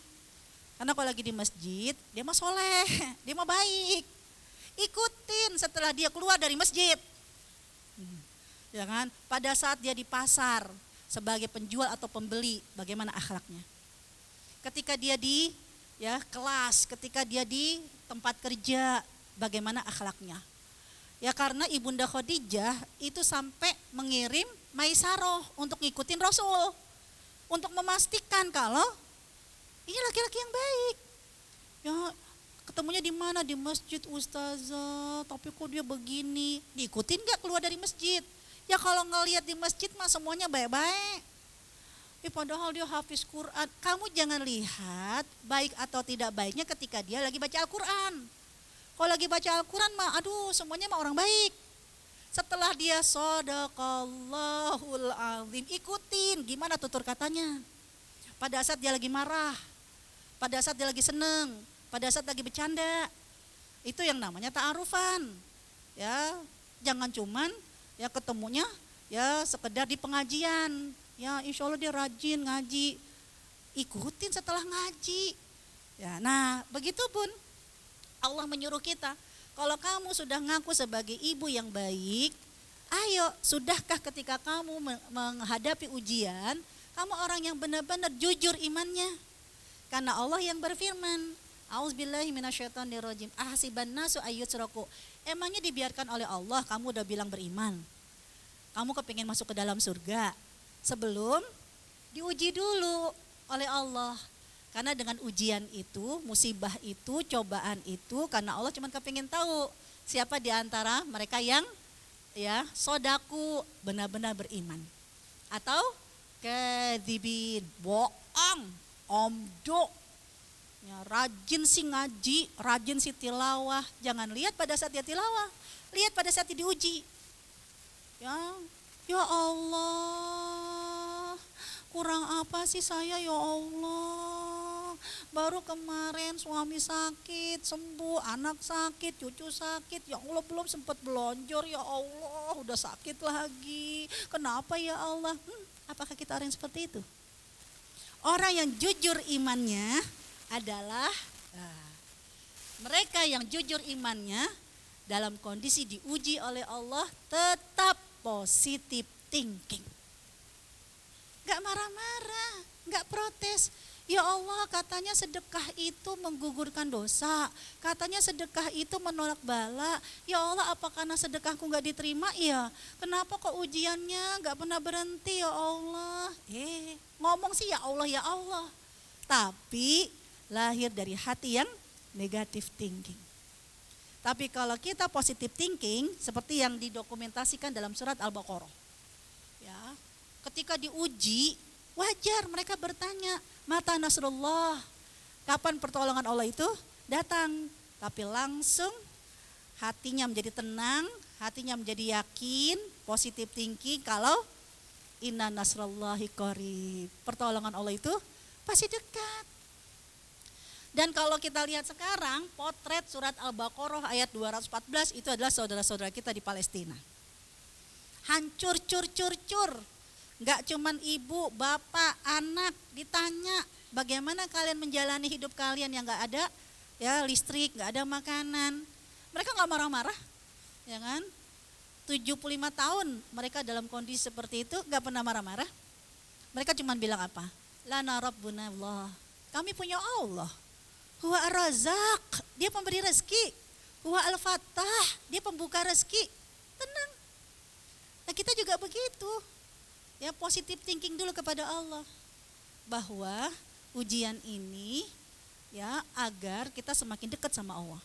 Nah jadi mindset kita jangan sampai, maaf, kayak ada quotes, teman sejati akan terlihat ketika kita dalam kondisi musibah. Kan kadang ada quotes kayak gitu ya, kalau kita lagi manis-manisnya kayak kue tar, semuanya pada ngerubutin. Giran udah habis kue tarnya, pada jauh. Akhirnya apa? Kita akan rusak hati kita. Ya pada saat kita sakit, gak ada yang nengokin, pada saat kita punya masalah, gak ada yang deketin, kita akan menganggap, ya Allah, jadi selama ini mereka bukan teman sejati saya. Begitu kan? Nah, mulai hari ini kita rubah, gak begitu. Ya Allah, ternyata ketika saya lagi susah, gak ada yang ingat sama saya. Ya Allah, ketika saya lagi sakit, gak ada yang nengokin saya. Kita gak pernah merasa sedih, kenapa? Oh, karena Allah yang membuat mereka-mereka itu melupakan kita. Karena Allah cemburu, Allah gak mau berbagi. Ya karena Allah cuman kepingin pada saat kamu sakit, kalau kamu gak ada teman, maka kamu akan bersandar hanya kepada Allah. Ya jadi kalau kayak begitu, kita gak akan sakit hati sama orang. Ya kan ustazah, yang namanya orang kan saling mendoakan. Ya kan kita akan terlihat bagaimana doa orang ketika ya kita lagi sakit. Jadi kita tahu mereka adalah orang yang berbagi. Ya itu memang ya Allah Subhanahu wa taala akan menunjukkan kebaikan orang lain. Ketika kita sakit, dia mendoakan kita. Tapi pada saat dia tidak mendoakan kita, bisa jadi bukan karena dia sudah jadi orang jahat. Tapi apa? Allah yang membuat orang baik-baik itu lupa sama kita. Karena Allah sekali lagi gak mau berbagi sama orang-orang baik itu. Allah cuma kepingin saat kamu terpuruk, mereka meninggalkan kamu, tapi Tuhan mereka tidak pernah meninggalkan kamu. Nah mulai hari itu ya kan kalau kita sudah punya komitmen kayak begini, punya statement kayak begini, kita gak akan iri hati dan dengki, kita gak akan lagi kecewa sama teman-teman kita. Allah, giliran gue lagi punya banyak rezeki aja deh, inget. Giliran gue lagi sedih aja deh, lupa. Kita gak akan ya marah, kenapa? Ya Allah, padahal dia kurang apa baiknya sama aku. Dia orang baik, tapi kenapa ya Allah aku lagi sakit, dia kagak inget. Oh, karena kalau dia masih inget sama aku, bisa jadi aku jadi lupa sama Allah. Akhirnya Allah lupakan semua orang mengingat kita. Sehingga kita dibiarkan sendirian. Agar ya ayat ini akan meresap di dalam hati kita. Ya bahwa mereka boleh melupakan kita, tapi Allah tidak akan pernah melupakan kita. Nah kemudian orang yang jujur pada saat menghadapi ujian, itu terlihat keyakinannya kepada Allah, maka dia semakin tawakal. Apa itu tawakal? Tawakal itu gampangnya bahasa Indonesianya adalah bersandar. Nah, jadi tawakal itu artinya bersandar. Nah saya kasih ilustrasi, kenapa seorang anak senengnya bersandar senderan sama ibunya. Walaupun anak itu sedang sakit, tapi dia senengnya senderan sama ibunya. Kenapa Bu? Aman, nyaman, apalagi Bu? Hangat, apalagi? Ya, karena anak itu yakin ibunya pasti melindunginya. Ibunya tidak akan pernah meninggalkannya. Bahkan di saat anak itu makin tergeletak, makin tak berdaya, ibunya akan semakin kuat dan ibunya semakin tak pernah ya meninggalkannya. Ya kayak kita punya anak demam, panas, padahal kita kebelet pengen kencing, ya kan? Begitu kita mau letakkan dia, nih kuping kita dengar ada nyamuk, nging. Kira-kira kita tinggal dia kencing dulu atau kita cari itu nyamuk sampai ketemu? Padahal udah kebelet, tapi ya Allah tahan lu ya Allah, mana sih gitu kan? Nah seorang anak, kenapa? Dia tenang, nyaman, aman, bersandar kepada ibunya karena sebuah keyakinan. Ibunya tidak akan pernah meninggalkannya. Ibunya akan selalu melindunginya. Ibunya akan selalu menjaganya. Nah, sudahkah kita juga seperti itu? Ketika diuji oleh Allah. Ya, bahwa apa? Allah akan selalu menjaga aku. Nah, ini yang ya kita selalu ikrarkan. Semua yang membuat kita lupa sama Allah akan kita tinggalkan. Setiap ketika kita menghadapi musibah, kita selalu yakin bahwa Allah tidak akan pernah meninggalkan kita. Karena Allah yang menciptakan aku, pasti Dia tidak akan pernah melantarkan aku. Allah yang memberikan makan aku dan Allah yang memberikan minum aku. Bahkan ketika aku sakit, pasti Allah yang akan menyembuhkan aku. Jadi keyakinan sampai seperti itu. Nah, jadi siapakah kita? Lihatlah pada saat menghadapi ujian, kita sudah punya keyakinan dan ketenangan seperti itu. Namun, gak mungkin kita bisa memberikan ketenangan, gak mungkin kita bisa memberikan kenyamanan ke dalam hati kita kalau saat menghadapi ujian, indera yang kita pakai salah. Nah, biasanya kita kalau pas kena musibah, pas kena ujian, respon yang paling cepat ya ketika menghadapi ujian apa, Bu? Mulut kan? Ya Allah, ini yang naruh batu siapa sih? Gitu kan? Padahal kalau kita kepingin mendapatkan ketenangan, kalau kita ingin belajar menerima segala kesulitan, yakin bahwa ada Allah bersama kita. Dalam surat Al-Insan yang diminta oleh Allah yang kita pakai pertama kali adalah Sami'am basiro, banyak mendengar, banyak melihat, sampai hati kita mendapatkan petunjuk. Oh, ini maunya Allah. Oh, ini rahasianya. Makanya kita akan bersyukur. Tapi maaf, kalau kita lebih mendahulukan mulut, akhirnya hati kita pun menjadi gelap. Jadi mulai hari ini kalau kita menghadapi musibah, jangan cepat komen. Telan dulu. Jangan. Telan dulu itu masalah. Banyak lihat, banyak dengar. Ya Allah, apa hikmahnya? Bisa jadi seperti tadi. Kenapa orang lain meninggalkan kita pada saat kita kesulitan? Padahal kalau ada yang sakit, kita paling duluan nengokin. Kalau ada yang kena musibah, kita paling duluan selalu membantu. Yang selalu punya ide untuk respon cepat. Tapi kenapa begitu kita sakit, kita punya masalah, kagak ada yang inget ya? Nah, ya kita telan dulu.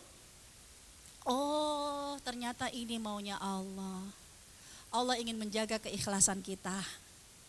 Oh, ini maunya Allah. Karena Allah gak mau berbagi perhatiannya kita kepada orang lain. Allah hanya kepingin, ya kamu hanya merasa ada Allah bersama dengan kamu. Nah, ini jangan banyak komen sebelum kita menemukan hikmahnya.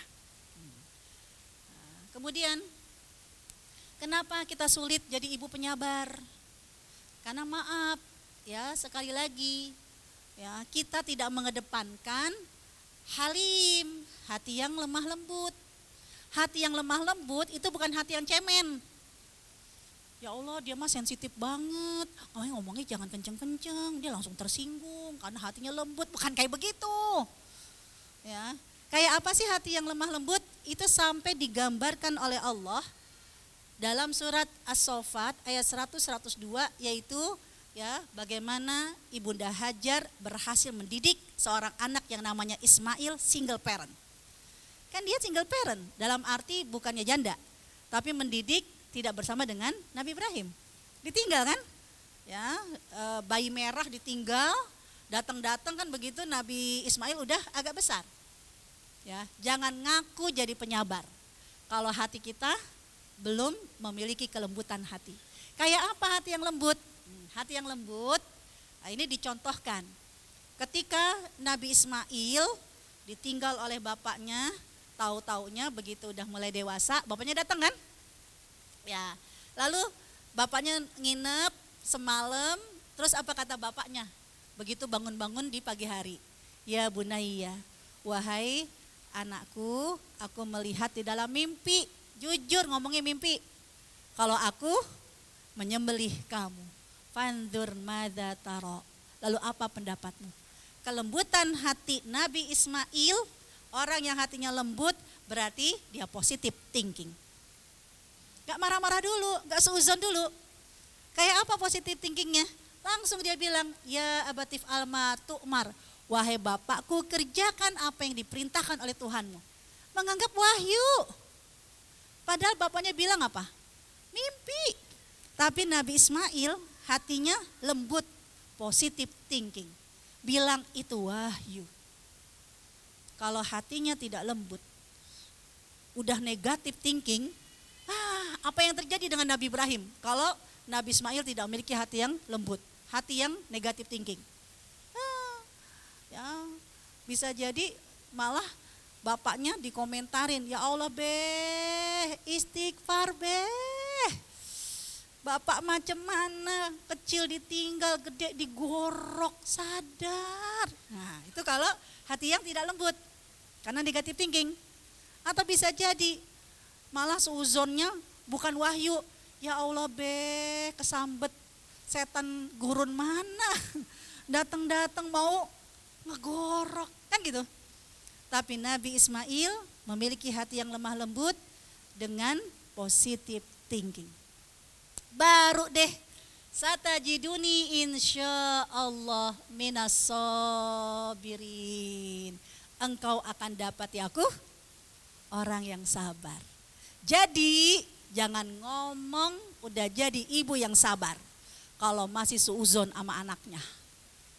Jangan ngaku jadi suami istri yang sabar kalau masih suuzon sama pasangannya.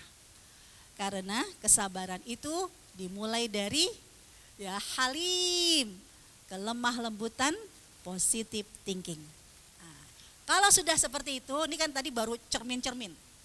Ya Allah, gue banget dulu 2023. Nah, kan kalendernya udah kita jadi tatakan tatakan lemari. Ya kan?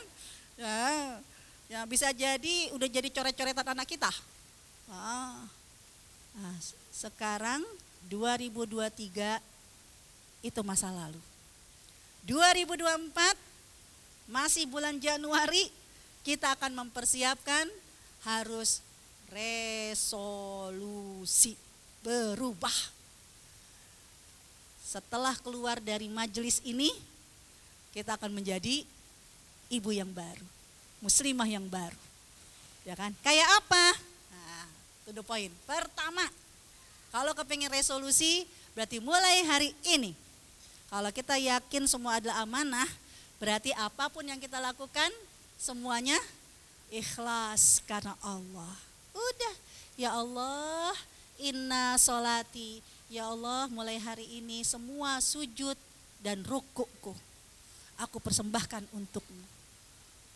Wa nusuki, ya Allah semua yang aku lakukan di rumah sebagai seorang istri, di rumah sebagai seorang ibu, di luar rumah ketika aku beraktivitas, apakah sebagai penjual, pembeli, sebagai karyawan atau sebagai bos. Pokoknya ya Allah semua yang aku lakukan karena Engkau.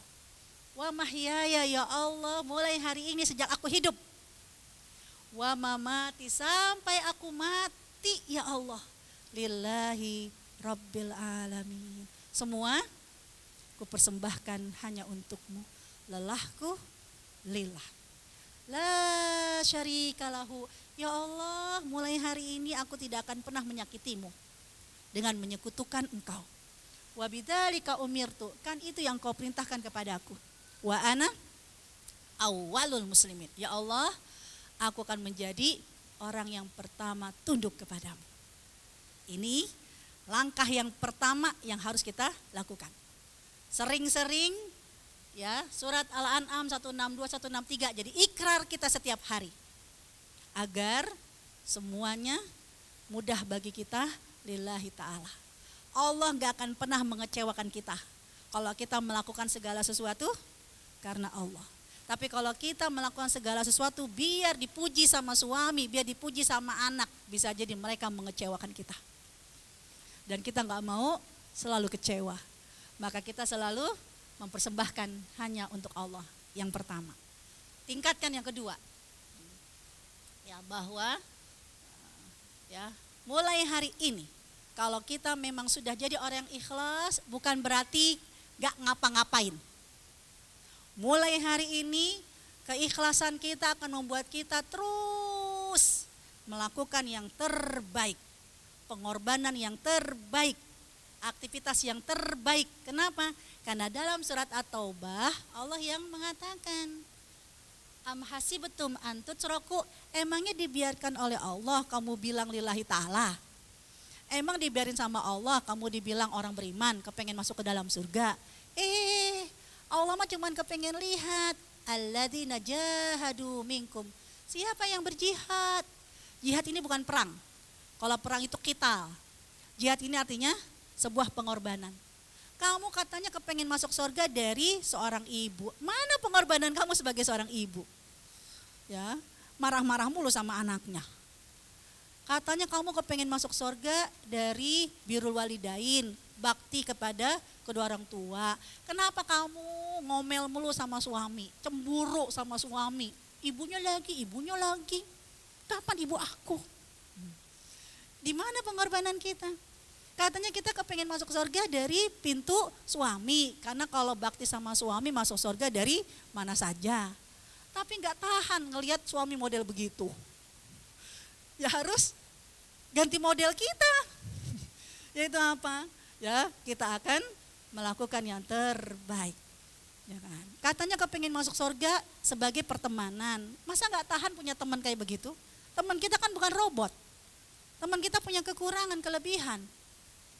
Hadapi teman kita dengan kekurangan dan kelebihannya. Nah, jadi setelah ikhlas, tetap Allah menyuruh kita tunjukkan pengorbanan kamu. Sampai pengorbanannya paling maksimal. Saya mengambil filosofisnya adalah perjuangan kelapa. Kelapa itu perjuangan banget loh Bu untuk jadi santan.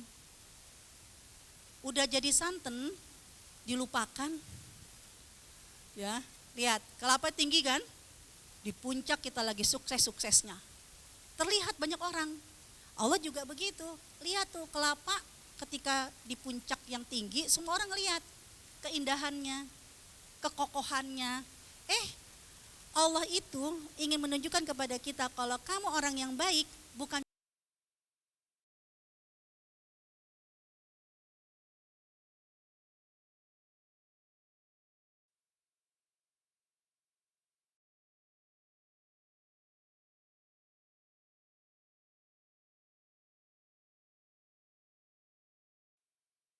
pelan atau dilempar. Gedebuk.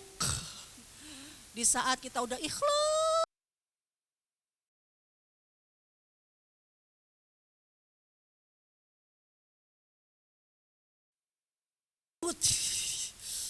apakah langsung jadi santan? Diapain lagi Bu? Dibacok, bukan kayak ngupas bawang kan? Dibacok.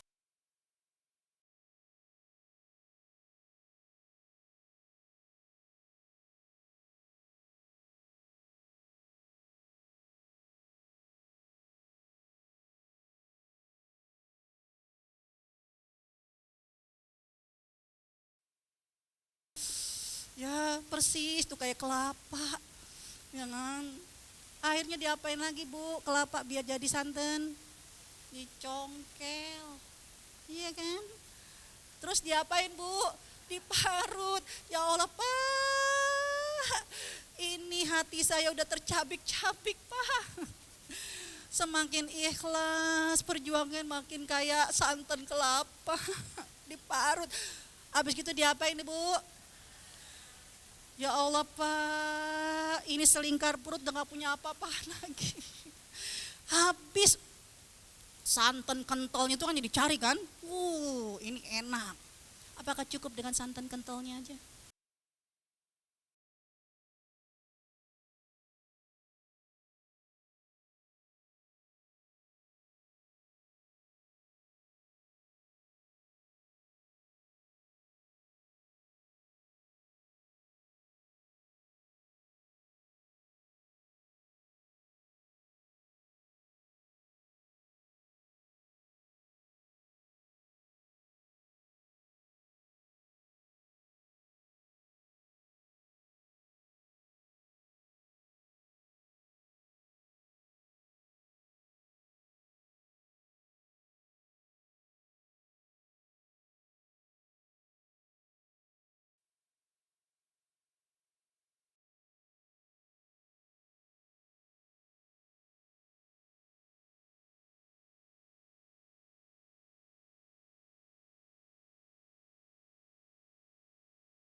Kalau karena Allah, udah.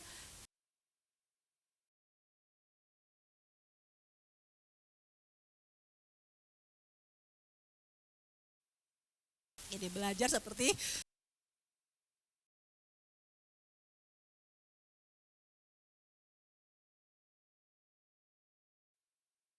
berikutnya, ya. Berjuang optimal biar kita selalu ikhlas, ya. Titipkan semua perjuangan kita kepada Allah.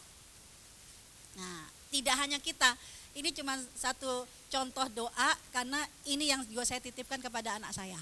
Maaf, karena ini waktu bulan Desember kemarin kan rata-rata pada ngambil rapot, ya kan?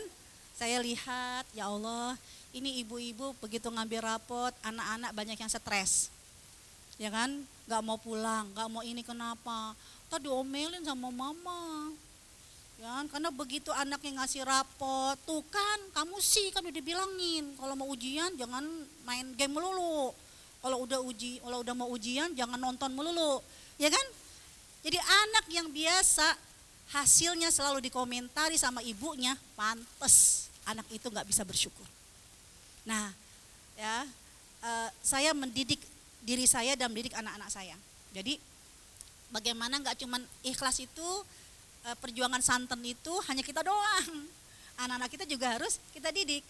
Jadi pas anak saya yang kedua, ini pertama kali waktu tahun lalu dia ujian kampus. Ya rezeki minallah dia kuliah di luar negeri. Saat itu dia nelpon saya, Umi, doain aku, besok aku mau ujian. Ya Allah Umi, ternyata apa satu mata kuliah ini bukunya tebel banget. Ya nggak kayak di Indonesia kan kadang ya open book atau ya cincai lah. Kalau di luar negeri kan setiap dosen dia akan dianggap kinerjanya kalau mata kuliah yang akan dia ajar dia membuat buku. Jadi satu mata kuliah itu satu buku bahkan 2 buku. Dia bilang, Umi doain aku ya besok aku mau ujian. Ibu kalau anak-anak sebelum ujian minta kayak begitu, apa yang ibu lakukan? Insya Allah nak, mama udah doain, mama udah nitip doa sama ustazah, mama udah manggil anak yatim biar doain kamu. Apakah itu ibu lakukan? Kalau itu saja yang ibu lakukan, maaf, anak kita tidak akan bisa menjadi sang kelapa. Berjuang sampai optimal. Kalau saya bilang sama anak saya, Mbak, tanpa diminta, seorang ibu pasti mendoakan. Tapi sudahkah kamu sebagai pelajar, tunjukkan perjuangan kamu sebagai pelajar. Belajar. Udah belajar Mi, kayak apa belajar kamu? Belajar gak cukup baca. Baca, lalu kamu tulis apa yang kamu baca. Tulis apa yang kamu tulis, lalu buat resume dari apa yang kamu tulis. Akhirnya alhamdulillah Mi, satu buku bikin mind map resume 20 lembar. Lebih lega Mi aku belajarnya. Oke. Setiap mata pelajaran perlakukan itu. Baca lalu kamu tulis apa yang kamu baca. Tulis, kamu bikin resume dari apa yang kamu tulis. Baru kamu hafalkan itu. Dan itu yang saya lakukan setiap saya belajar. Terus yang kedua, Umi, besok Mi, aku ujiannya, aku udah berjuang nih kayak begini, aku udah ngikutin maunya Umi. Doain ya Mi, di sholat malam Umi. Saya gak bilang, udah tenang Umi doain, enggak. Tanpa diminta, seorang ibu pasti mendoakan. Sudahkah apa yang kamu pelajari, kamu titipkan kepada Allah. Titipkan kepada Allah. Nitipnya gimana Mi? Yang ngomong sama Allah. Nah ini yang saya ajarkan kepada anak saya. Kamu titipkan. Allahumma inni astaudiuka. Ya Allah aku titipkan kepadamu. Alim tuh apa yang telah aku pelajari. Wa ma qara'tu apa yang telah aku baca.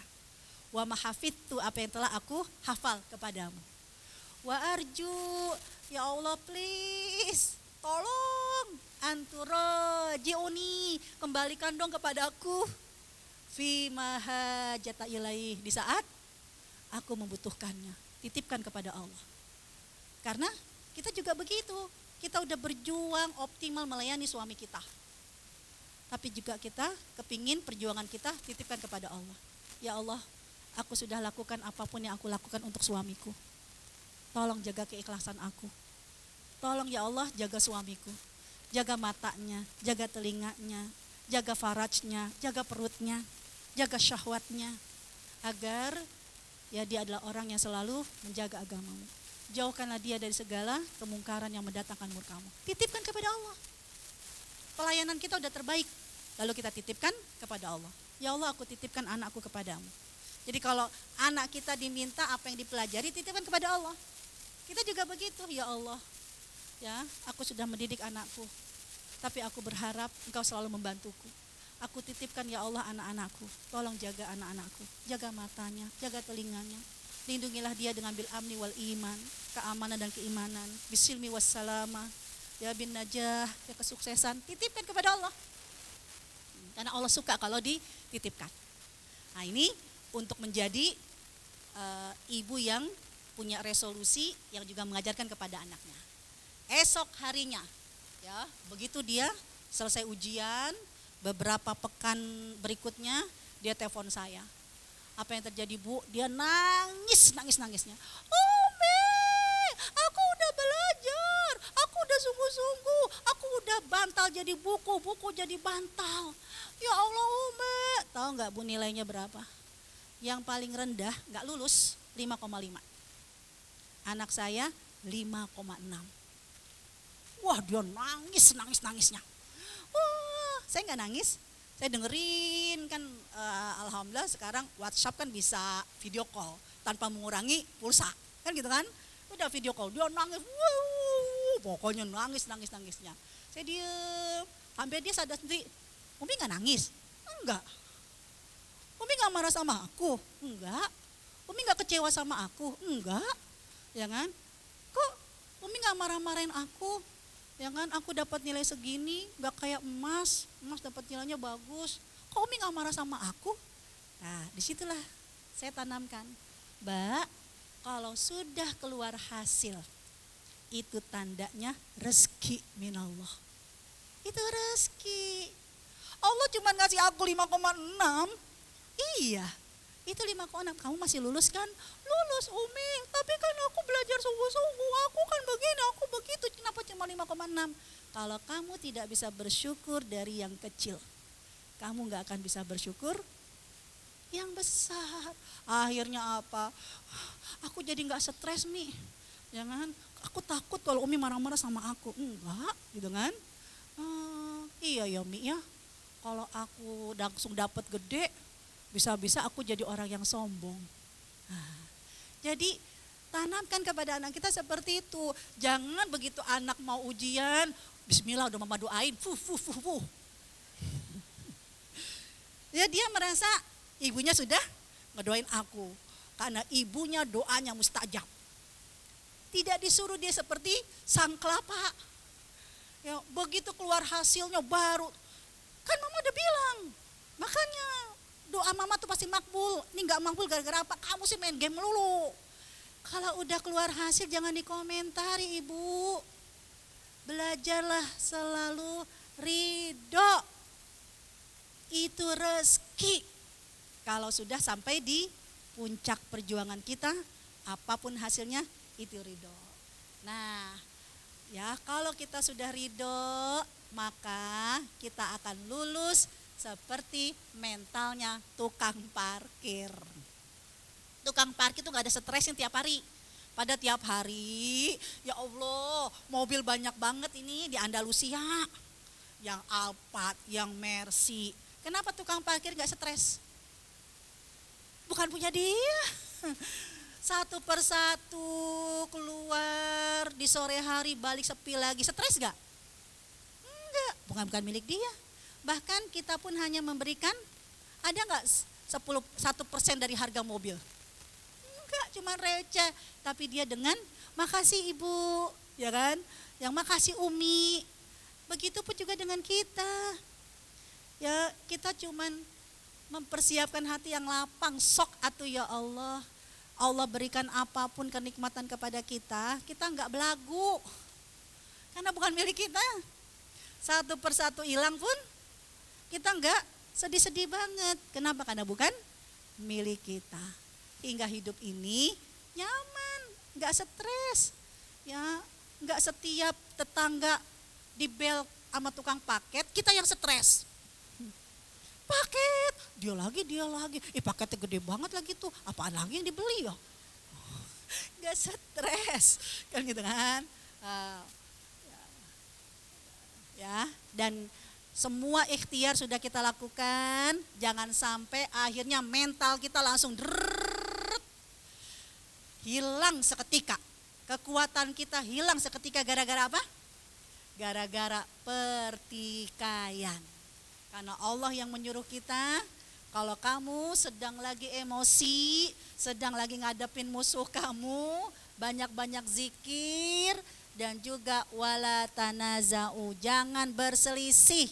Kalau kamu berselisih maka akan menyebabkan fatafshalu wa tadhhabu rihukum. Hilang kekuatan kamu. Kamu jadi kembali mental cemen.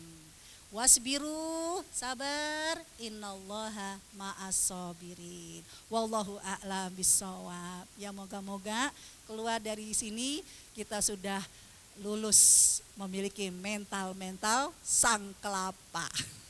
Wallahu a'lam.